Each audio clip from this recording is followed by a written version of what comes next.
But just to set the stage, a lot of people, even some well-known people like Martin Lloyd-Jones, actually bought into this idea that Darby invented the idea of the rapture after talking with a girl who had a prophecy. I think her name was Margaret MacDonald, if I remember correctly.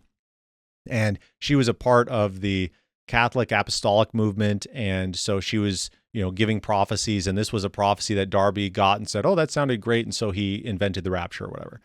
Well, it's interesting because that viewpoint, and so this is Gribben giving some helpful insight on this again, non-dispensationalist, but he kind of gives us a helpful analysis of this. And I just wish people like Webben would read these sources so that they could actually see what's going on.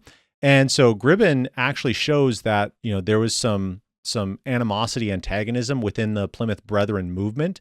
And the primary opponent for Darby was Benjamin Wilson Newton.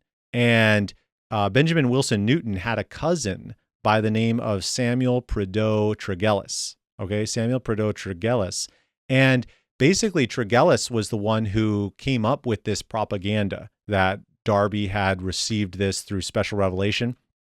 And it was actually another one of the Brethren contemporaries, William Kelly, who was a contemporary of Darby. He was the one who actually collected a lot of Darby's writings, and then he would edit them and make them, readable in many ways. And so William Kelly was essential with that. And one of the things that Gribben notes is that Kelly actually got a copy of Tregelles's pamphlet here, which was talking about Darby's, invention of the rapture or whatever, and made some notes to talk about why we know this isn't true and things like that. And he basically was annotating Tregelles's work and said that it's a well-known idea that the idea of the rapture actually can be traced back to Thomas Tweedy, who was a missionary to South America in the Brethren movement.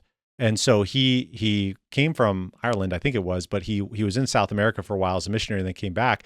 And he had convinced Darby and others that this was the best way to interpret Scripture. Okay? So again, it's just now... Again, I just think that these are historically available, accessible facts. And, I just really appreciate people like Gribben who have gone through the writings, they've gone through the historical analysis and done that research and said, hey, look, within the writings of the people themselves, this is where they're saying the idea came from. And I think that that's helpful to understand.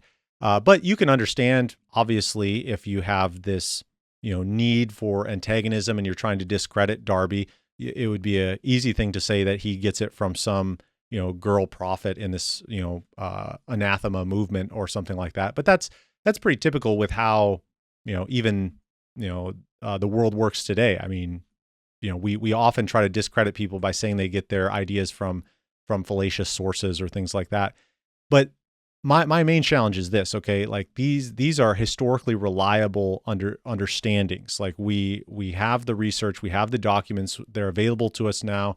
And so I would just encourage people like Webben or you as a listener or viewer, just do that research, do that understanding, go the extra mile. I mean, don't just take the clips, the YouTube shorts or whatever.